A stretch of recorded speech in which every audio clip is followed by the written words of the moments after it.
The current Beaver Lake spillway will not be rebuilt a second time. More on that decision. Plus, Huntingburg Mayor Denny Spinner joins me for this week's Monday with the Mayor, and host Bill Potter has the first of our 4-H informs coming up tonight. All of that and much more is up next here on the 18 WJTS News.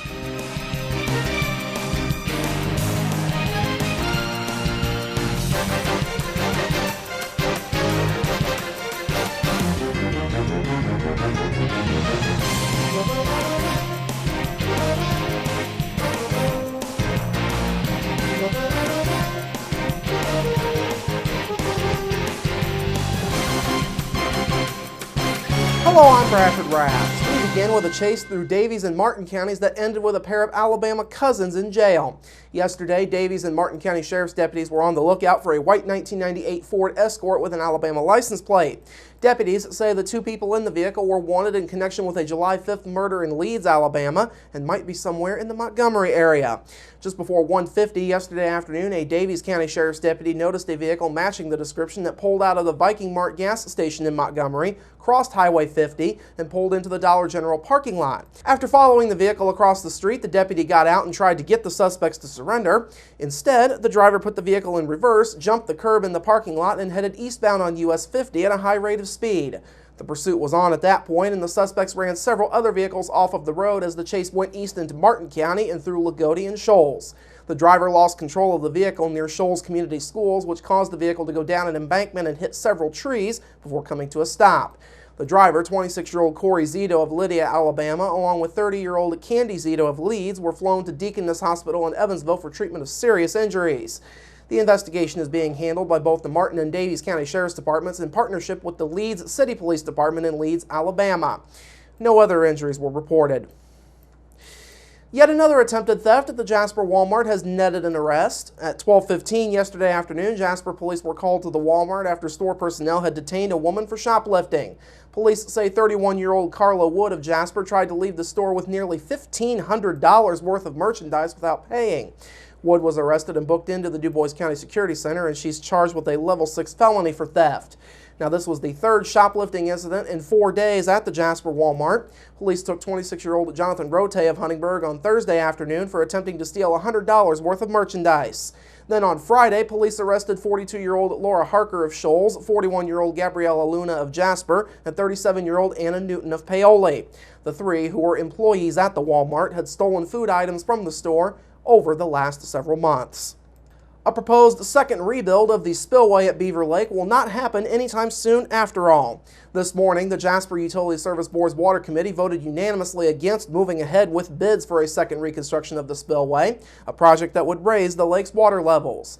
Though the lake is 11 inches lower than it was prior to the first reconstruction of the spillway, Gas and Water Manager Ernie Hinkle told the committee that the project was not necessary, as Beaver Lake is not as important of a backup water source as it once was due to the opening of Patoka Lake. Hinkle says spending big money to rebuild the spillway a second time is not justifiable, given the city's use of the lake since it opened in the 1950s. From the on-go of the lake, it has been used only once as a actual emergency backup water supply due to drought. The other time it was needed was during our most recent drought, when the Beaver Lake project was being done and the lake was empty and we couldn't use it, but we could have at that time. We have a very good working relation with the Corps of Engineers out of Louisville, and if we need any water, they're more than happy to help us. Earlier this month, the full Jasper Utility Service Board opened 2 bids for the project. The low bid was from Crimp Construction of Jasper at $334,400. The other bid came from Force Construction of Columbus and totaled $531,789. Now, several other city officials were on hand this morning. Utility Service Board Chairman Rick Stratner agreed that the project was not needed, citing the need to keep money available for upcoming water line replacements when the Indiana Department of Transportation starts resurfacing work on US 231 through the city. Mayor Terry Seitz suggested dredging the lake as a lower-cost alternative to rising water levels. A study done in October of 2013 by Evansville-based Morley & Associates found that the current lake level is where it should be.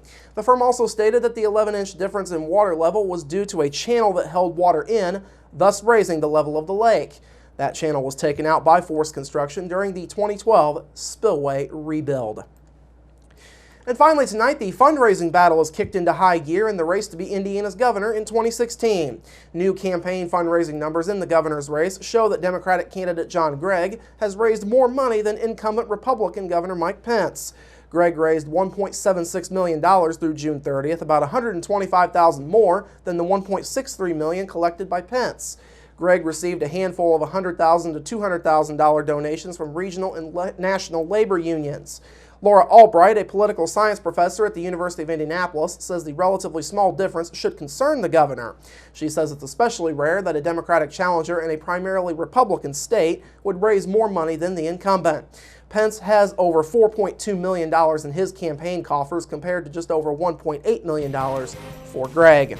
All right, coming up after the break, Denny Spenner is in for Monday with the Mayor and tonight's edition of Inform from the 4-H Fair. We're back after this.